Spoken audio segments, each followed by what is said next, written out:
It is far too easy for two people to grasp onto views about each other as if the views had some inherent truth to them. The mind easily forms its conceit out of notions of superiority, inferiority, or equality. There is no real truth in any of these perceptions. As long as the dynamic of change emerges out of the multiple conditions, it would be foolish to pursue a goal of equality in the ups and downs of daily life. The principle of inquiry particularly applies to suffering, with the tendency to put down oneself, that's inferiority, blame another, see oneself as superior, or conclude that both are at fault, equality. These measurements may continue in the short or long term, as long as they go unexamined.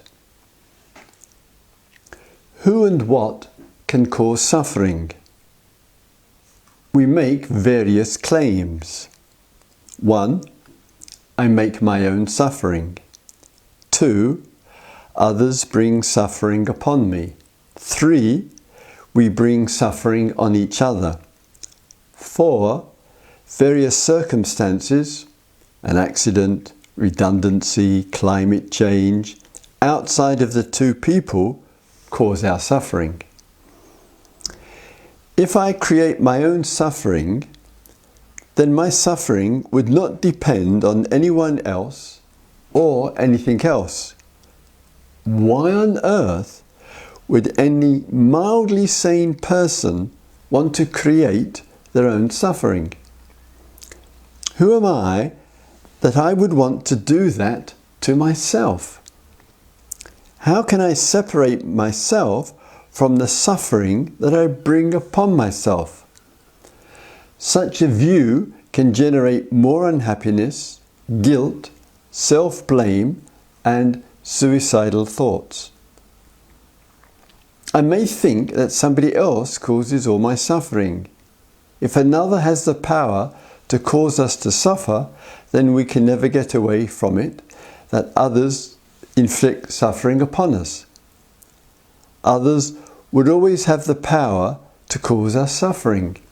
Such a view can generate anger, revenge, attack on another, and/or the identification of being a victim.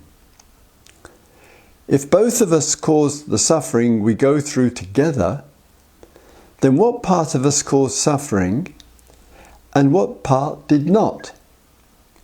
Why do we allow one part of each other to cause each other suffering when there is another part inside us that does not cause suffering?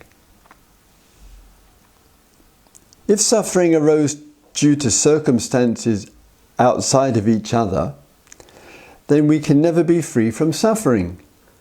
We would suffer due to fate, accidents, destiny, evolution, nature, or the hand of God.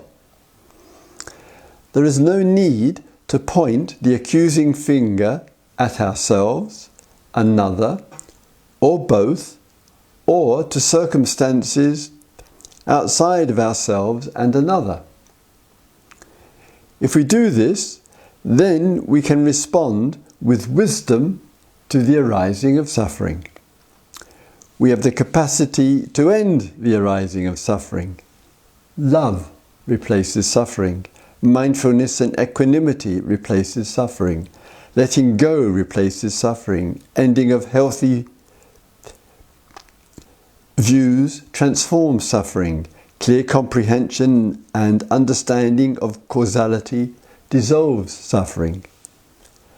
Let us explore the resources, inwardly and with others, to dissolve the whole mass of stress, anguish and fear once and for all.